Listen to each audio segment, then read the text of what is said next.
Hello friends, welcome to my channel. तो आज हम इम्पोर्टाट अपडेट प्रश्नपत्र प्रगट अभियोग स्वतंत्र ओटीटी जो परीक्षा थिला आपण स्थगित होईछि। एठी आपण को न्यूज़ पेपर पब्लिश करछि ओडिशा माध्यमिक शिक्षा परिषद परिचालित स्वतंत्र ओडिशा शिक्षक योग्यता परीक्षा ओटीटी को स्थगित रखाई। ओटीटी परीक्षा प्रथम और द्वितीय पत्र को घुंचा जाइछि आसंता काली 20 तारिख रविवार एही परीक्षा करेजिबेकु स्तरीकृत होइतिला। ओटीटी प्रश्नपत्र सामाजिक गणमाध्यम प्रकट होता अभियोग होता। यह दृष्टि रखी बोर्ड पक्षर राति अधा एभली निष्पत्ति निहत जमापड़ी। याफल आसंता काली परीक्षा देवा प्राय 75,000 शिक्षक निराश होती।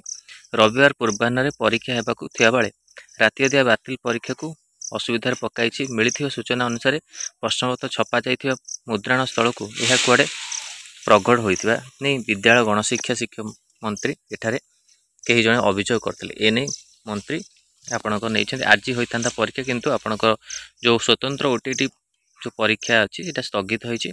आगु कार अपडेट आसो आपणकर परीक्षा को लेकिन प्रश्नपत्र आपण लिक पाई। तो यहाँ इम्पोर्टाट अपडेट थी आपण कि ओटीटी जो मैंने परीक्षा दौरान से कि वीडियो भल लगी लाइक और शेयर करूँ। आम चैनल रे प्रथम थर पाई चैनल को सब्सक्राइब करूँ और एभली कंटेंट बेल आइकन को क्लिक करूँ जब समस्त वीडियो नोटिफिकेशन आपण पाखे पहुँच पार। यार फुल डिटेल्स आपण मानक टेलीग्राम चैनल रे पीडीएफ मिल जाए। Telegram channel link video description मिल जाए। से आप जॉइन कर डाउनलोड कर। धन्यवाद। Thank you.